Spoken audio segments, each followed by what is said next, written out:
বেআইনি চার্জ কেটে নেওয়ায় ব্যাংকের বিরুদ্ধে গ্রাহকদের আইনি জয়। ত্রিপুরার ধর্মনগরের ডক্টর পরেশ চন্দ্র মোদকের ত্রিপুরা গ্রামীণ ব্যাংকের সেভিংস অ্যাকাউন্ট থেকে 2022 ও 2023 সালে বেআইনিভাবে 100 কোটি টাকা কেটে নেওয়া হয়, যা রিজার্ভ ব্যাংকের নিয়ম লঙ্ঘন।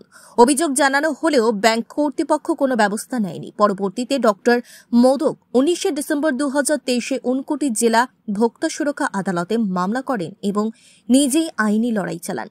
11 মার্চ 2025 আদালত রায় দেন যে ব্যাংকে 15,000 টাকা ক্ষতিপূরণ দিতে হবে এবং বিলম্ব হলে প্রতিদিন 9% সুদ দিতে হবে।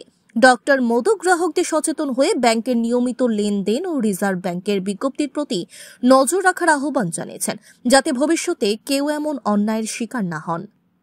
পরেশ চন্দ্র মোদক আমার গ্রামীণ ব্যাংকে, ধর্মনগর গ্রামীণ ব্যাংকে একটা সেভিংস ব্যাংক অ্যাকাউন্ট আছে দীর্ঘদিন যাবত। কিছুদিন আগে প্রায় 23 ইংরেজির মাঝামাঝি আমি আমার বই আপলোড করতে গিয়ে দেখি তারা আমার 60 টাকা করে 2বার 60 টাকা বলেছে। এখানে স্থানীয় ম্যানেজারের সাথে কথা কইলাম, তাই বললো না, এটা আমরা মিনিমাম ব্যালেন্স ফলো করছে, কাটছে, এটা আমরা ব্যাংকের আইন আছে, এরকম কাটতে পারে। ওনার কথা আমার মনোপুত হয়েছে না। আমি রিজার্ভ ব্যাংকের জেনারেল ম্যানেজারের কাছে RTI একটা আবেদন রাখছিলাম যে সেই সারা ভারতবর্ষে সমস্ত ব্যাংকের নিয়ন্ত্রককে আর এই সমস্ত ব্যাংকে মিনিমাম ব্যালেন্স নাই করিয়া সাধারণ গ্রাহকদের, সাধারণ কনজিউমারদের টাকা কাটতে পারে কিনা, এরকম কোনো স্ট্যান্ডিং অর্ডার আসেনি।